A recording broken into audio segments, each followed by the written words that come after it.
I will tell you a story that, if I hadn't witnessed it with my own eyes, I wouldn't have dared to believe myself. A marriage contract signed in a hospital, beside the bed of a man in a coma. And the one pushed into the role of the bride was me. That rainy night, thunder rattled the window panes. I followed my parents down a cold white corridor, the scent of antiseptic coiling around me like chains. The room at the end of the hall was brightly lit. Inside was Adrian Cole, heir to the corporation and, simultaneously, my older sister's runaway fiancé. He lay there motionless, his chest rising and falling with the help of machines. My father whispered, "Clara, only you can save this family." I looked at the metallic ring on the table. It glinted cold. My hand trembled, my heart screamed, "Why me?" But outside, debts were waiting. My mother was gravely ill and my father was desperate. When the pastor began to speak, I felt as if I were signing a life sentence that would bind me forever. The wedding vows fell like individual chain links, tightening around my throat. I picked up the pen, my signature a shaky scrawl, and in that moment, I knew. My life would never be the same again. The car glided over the rain-slicked road, its wheels tearing through the water. I sat silently in the back seat, my hands clenched so tightly they went numb. The sound of the pen scratching against paper and my trembling shadow under the hospital's flickering lights still echoed in my head. I had signed. There was no turning back. A massive iron gate slowly opened, 2 rows of yellow lamps casting light down a stone-paved driveway that led straight to a looming white mansion. I looked up at it, my chest heavy as if a stone were pressing down on it. This was not the dream house of any girl, at least not mine. It looked more like a cold fortress than a warm home from a distance. The car stopped under a stone archway. The butler, dressed in a black formal suit, opened the car door and bowed his head. "Welcome, Mrs. Cole." I froze. The first time I heard someone call me by that title, I felt another weight settle on my shoulders. I felt no pride. I felt suffocated. Entering the grand hall, the light from crystal chandeliers shone down on the gleaming marble floor. The walls on both sides were lined with portraits of the Cole family ancestors, their stern eyes seeming to follow my every step. Servants stood along the corridor bowing their heads, but their eyes glinted with curiosity and contempt. I could clearly hear the whispers behind my back. "Is she the replacement?" "Just a shadow. Nothing impressive." Blood rushed to my face, but I bit my lip, pretending not to hear. I was led into the living room. Seated in an armchair was a woman draped in a pearl-coloured silk dress, a string of lustrous pearls around her neck. It was Evelyn Cole, Adrian's stepmother. She smiled, but her smile held no warmth. It was as sharp as a blade. "So it is done," she said, her voice low and smooth as velvet, but icy cold. "From today, you are officially the wife of Adrian Cole." I nodded slightly, my stomach churning. Evelyn stood up and walked toward me, the heavy scent of her perfume overpowering the smell of polished wood in the room. She looked straight into my eyes, unblinking. "From now on, your duty is to play the part of the perfect wife. In front of the press, in front of the shareholders, in front of the world. Everyone must believe that you and Adrian are a happy couple. You must not let a single crack show." I was speechless. I couldn't argue, couldn't refuse.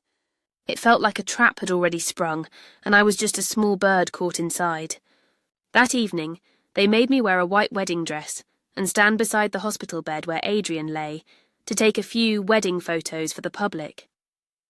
The flashbulbs popped incessantly, illuminating his emotionless face. I stood beside him, awkwardly taking his motionless hand. My heart felt like it was being squeezed.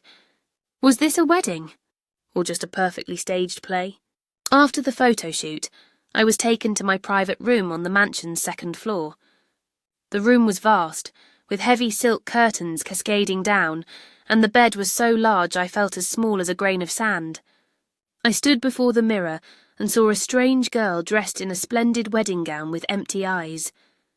I whispered to myself, I used to dream my wedding day would be the beginning of happiness.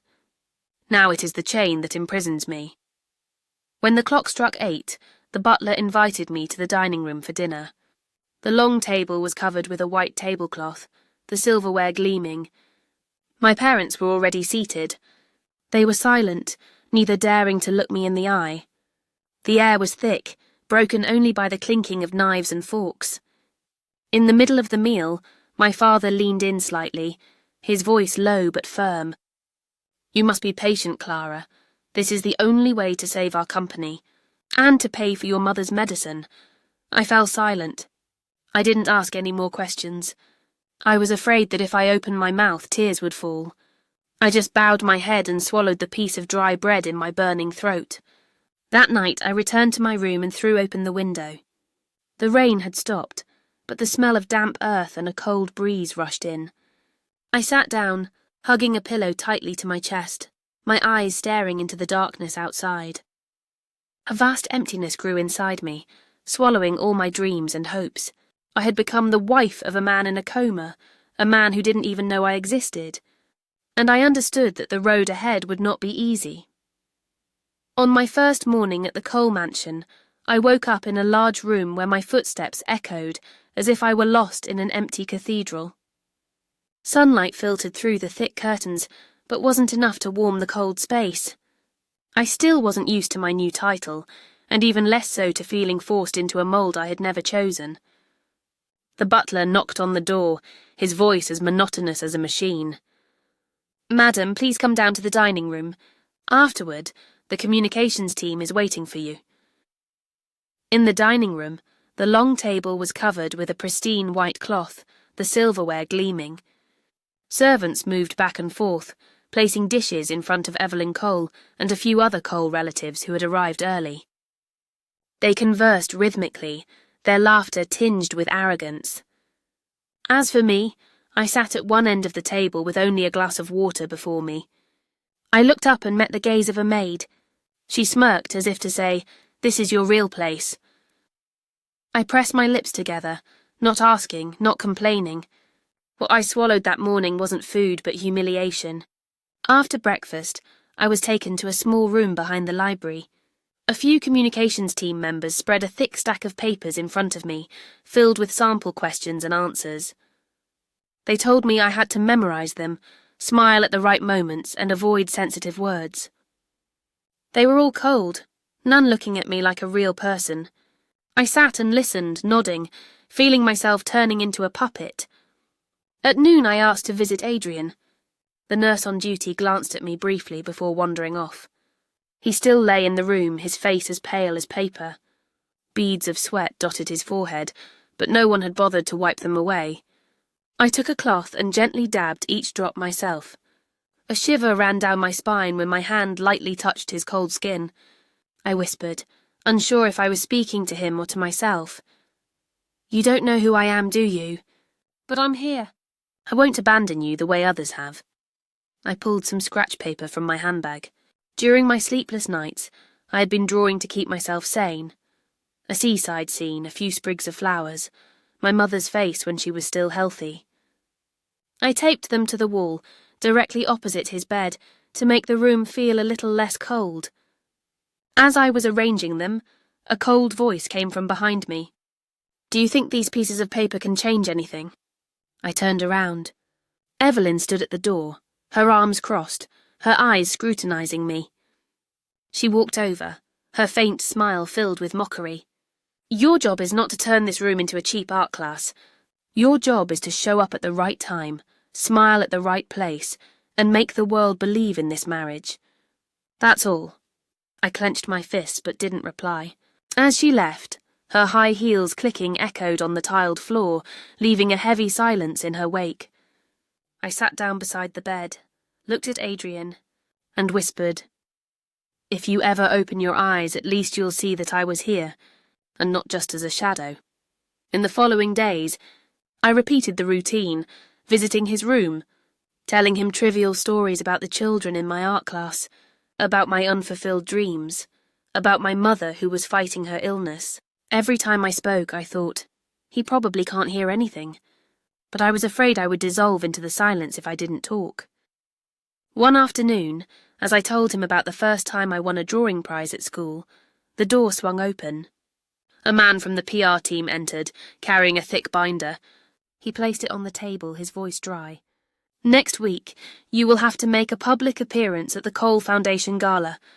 The press will be there. This is your chance to establish yourself as Adrian's legal wife. You should prepare." I froze. My heart pounded. The gala, where all the lights and cameras would be pointed at me, forcing me to play my role perfectly. I looked over at Adrian. He remained motionless, silent, as if the world outside had nothing to do with him. I felt my hands tremble, but I immediately stilled them. I knew this was only the beginning. What awaited me would be far harsher. The afternoon before the gala, my room was like a battlefield. Stylists pulled, tightened, and pinned every fold of fabric. A glamorous woman appeared in the mirror, a red evening gown, painted lips, heavily lined eyes. I stared for a long time without recognizing myself. Evelyn entered, her perfume thick in the air. She stood behind me, her voice cold.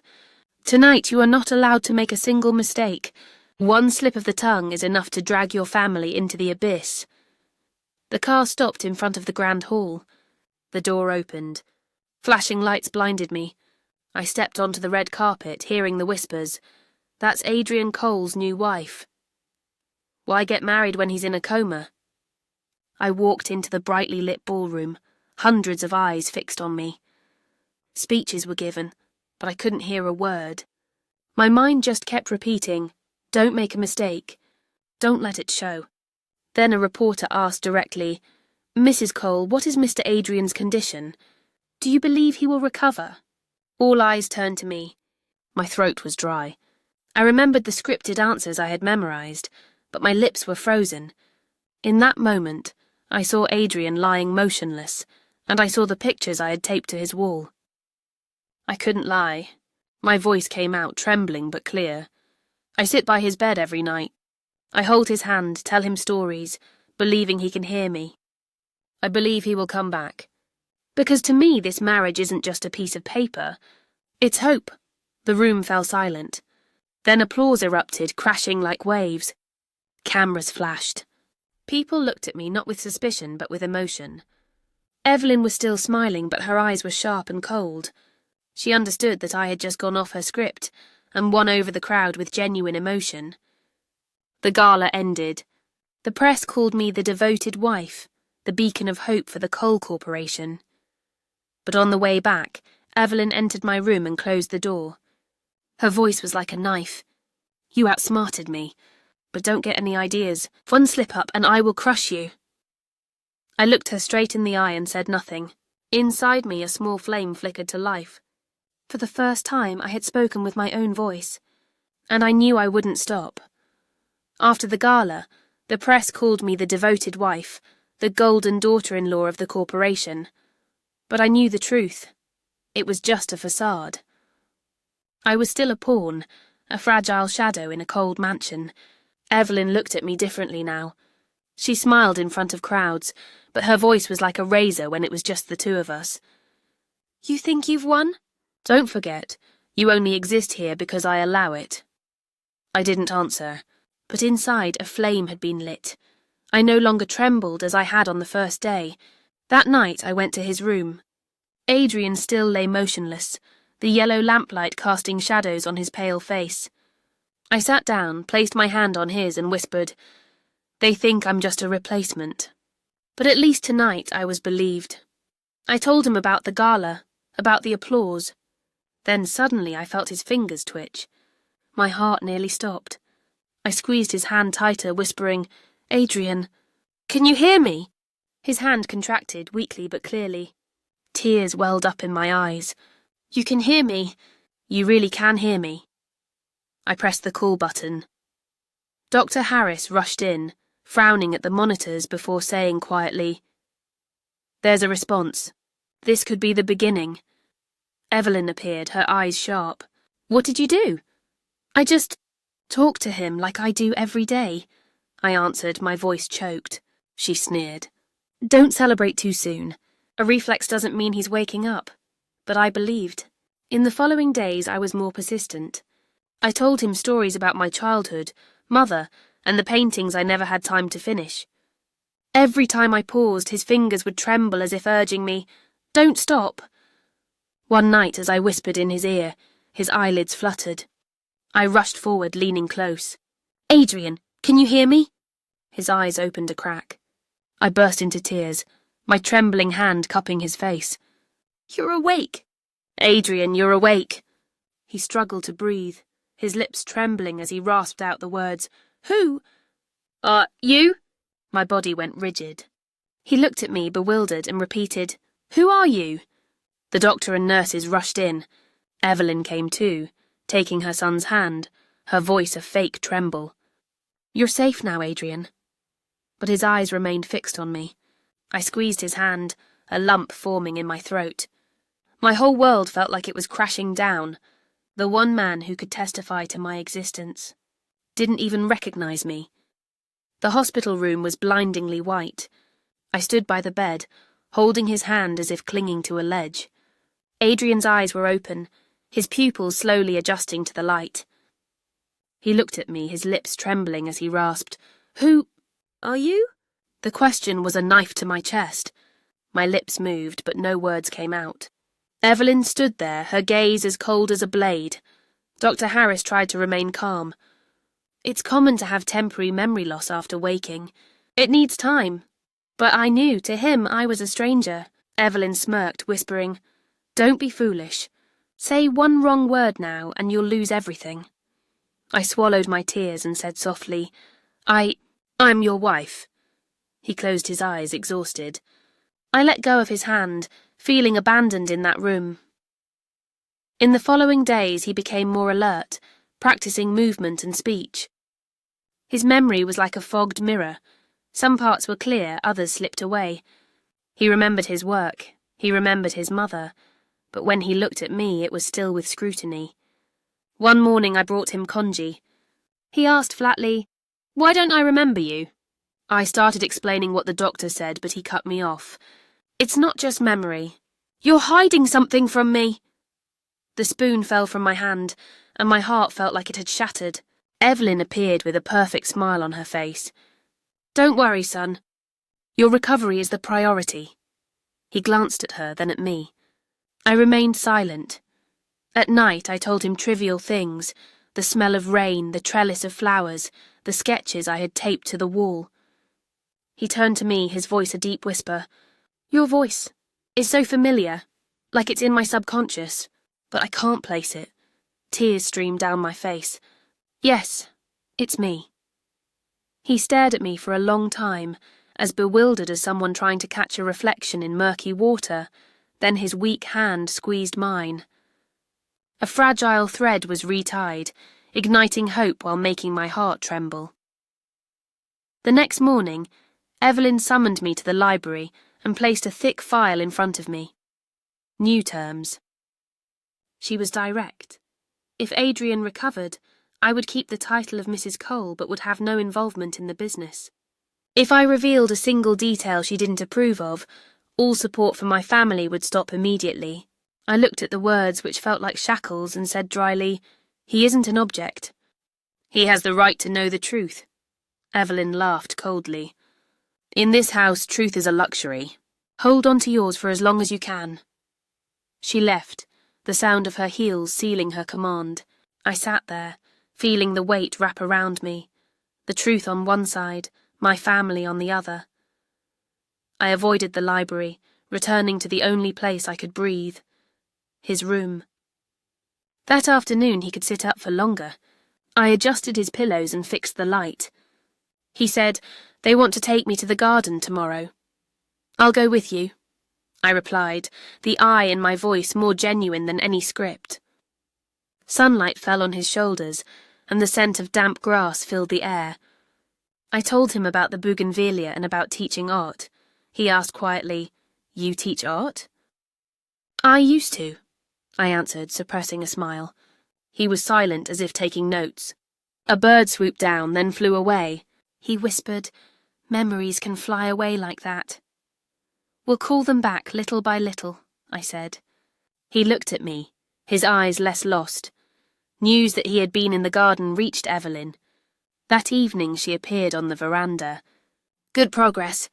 But starting tomorrow, his physical therapy will be handled by my people. You just need to show up enough for the press. I was there because he responds well when I'm present, I said. You think too highly of yourself, she replied, then turned back. That night, I brought a pencil and paper and drew a window frame, a streak of sunlight and a rolling wheel. I taped it to the wall. He looked at it and said, That's today. So that tomorrow we remember today, I replied.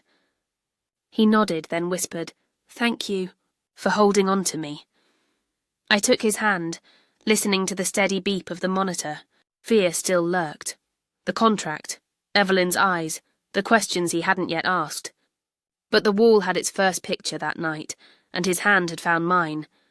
I had endured many sleepless nights, but the one before the press conference was the heaviest. The darkness in the vast room felt tangible. I lay there, eyes wide open, heart pounding. Adrian grew more lucid each day, his gaze following me with more questions than trust. I knew I had very little time before the truth exploded. Evelyn entered my room wearing a deep blue dress and a calculated smile that morning. Today is an important day, she said, placing the dress on the bed.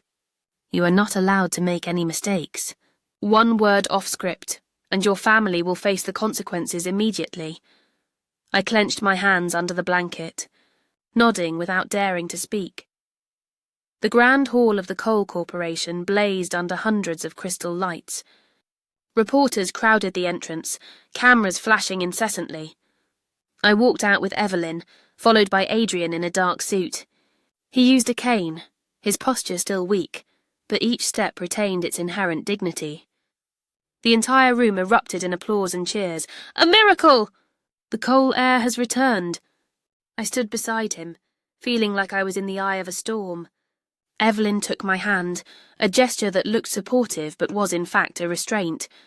She pulled me onto the stage, her voice clear and precise.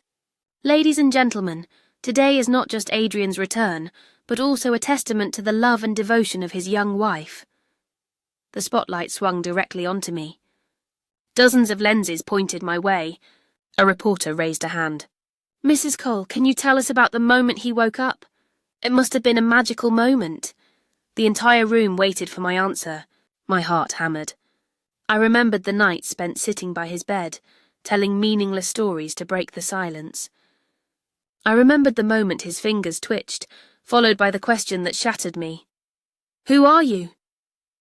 I took a deep breath, my lips dry. It was a moment I will never forget, I said slowly. I saw him open his eyes, and I heard my own heart beat like a drum. I didn't know whether to cry or laugh. I just knew. I had believed he would come back, and he really did. The room was silent for a beat. Then applause broke out, strong and sustained. The camera flashes were relentless. I exhaled, feeling as if I had just dodged a knife. But Evelyn wasn't finished. She stepped forward, her voice sweet but sharp as a razor.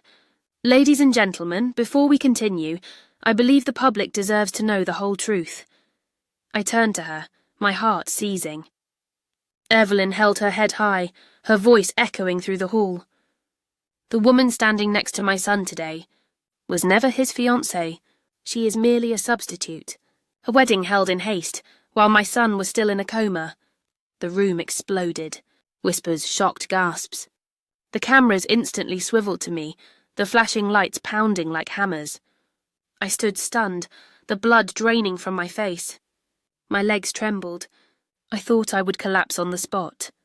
Is it true? A reporter yelled. Did you deceive the public? Are you really his legal wife? The entire room seemed to lunge forward to tear me apart. I wanted to speak, but my throat was tight. I looked at Adrian.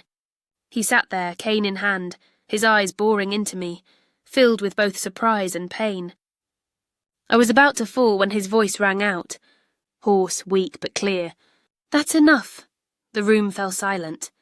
Evelyn froze. I saw Adrian leaning on his cane, struggling to stand, his body trembling but his eyes clear and bright. I may not remember the wedding day, he said, his voice slow but carrying far, but I remember this voice. In the darkness on the line between life and death, only one voice held me back, It was hers. He turned and pointed directly at me. You can call her a substitute, but to me she is the reason I came back from the dead. No one breathed. Then, like a wave, applause crashed through the room. Scattered at first, then flooding the space. The cameras flashed more furiously than ever. I brought a hand to my mouth, tears falling uncontrollably. Evelyn maintained her strained smile, but her face was pale. I saw her power crack right before my eyes.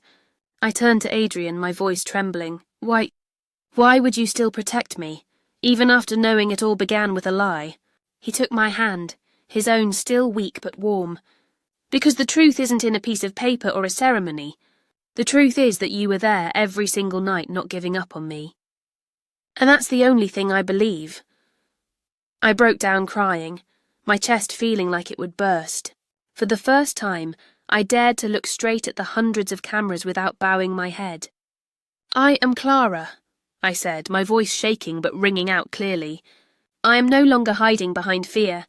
I am here as myself, and I will stand by him no matter what. The applause erupted again, a long, rolling wave. The entire room stood up. Evelyn took a step back, her eyes darkening. I knew I had just crossed a threshold I could never return. But in that moment I was no longer afraid. I held Adrian's hand tightly, and I felt my conviction shine brighter than any flashbulb for the first time. After the press conference, I thought I would collapse. The cameras, questions and whispers had all pressed down on me, threatening to crush me. But when the conference room doors closed, I realized something strange. I felt a sense of relief. The truth had been torn open, and I was still standing. The news spread like wildfire. Headlines screamed, "The substitute wife, love in the darkness, the woman who saved Adrian Cole's life." Some were scornful, others were moved. I read every line, my heart aching and warming simultaneously. They called me a substitute, but at least now they knew me as a person. A few days later my father called. His voice was hoarse with emotion. "Clara, the bank has withdrawn its foreclosure notice. The creditors have backed off too. You saved the family." I sat in silence, my eyes stinging. My mother was admitted to the hospital for proper treatment, no longer worried about the cost of medicine. My younger sister called in tears. "Sister, for the first time, I saw Dad sigh without trembling." I suddenly burst into tears, as if a great weight had finally been lifted from my chest. I had been forced to sign a paper I never wanted, but at least it had saved the people I loved. Within the mansion, the winds had also shifted. The board of directors no longer looked at Evelyn with absolute reverence. They whispered behind her back, slowly siding with Adrian. I heard he had officially signed the documents to take over executive control. Evelyn sat in her large armchair, her face still smiling, but her eyes were dark. Once, she cornered me in the hallway, her voice like a knife. "Do you think you've won? A single declaration doesn't erase all the stains. This world won't forget who you are." I looked her straight, not flinching for the first time. Maybe, but this world also knows I didn't abandon Adrian. I don't need to erase the stains. I just need to live my truth. Her expression faltered. She turned and walked away, her heels echoing emptily down the long corridor. I knew her power was broken. Adrian recovered faster than expected. Physical therapy was painful, but he never gave up. Every time he fell, he would get back up on his cane, sweat pouring down his face. I was by his side, wiping his brow, supporting him with each step. He spoke little, but the way he watched me was no longer filled with suspicion.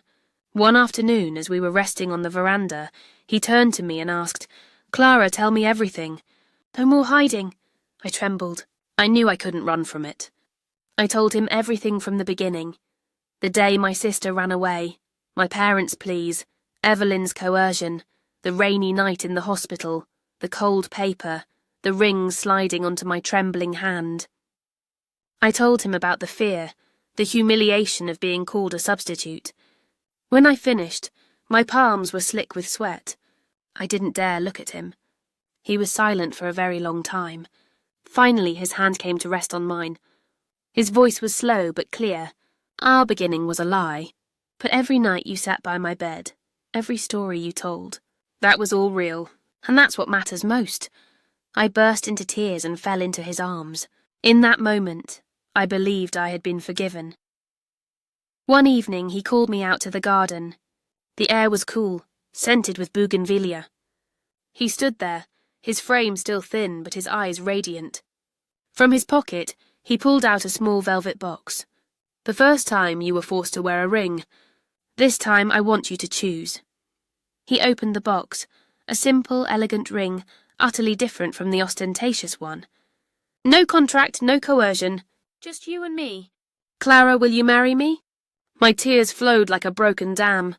I brought my hand to my mouth and sobbed out, yes, 1,000 times yes. He slipped the ring on my finger, his hand trembling but steady. I saw it clearly.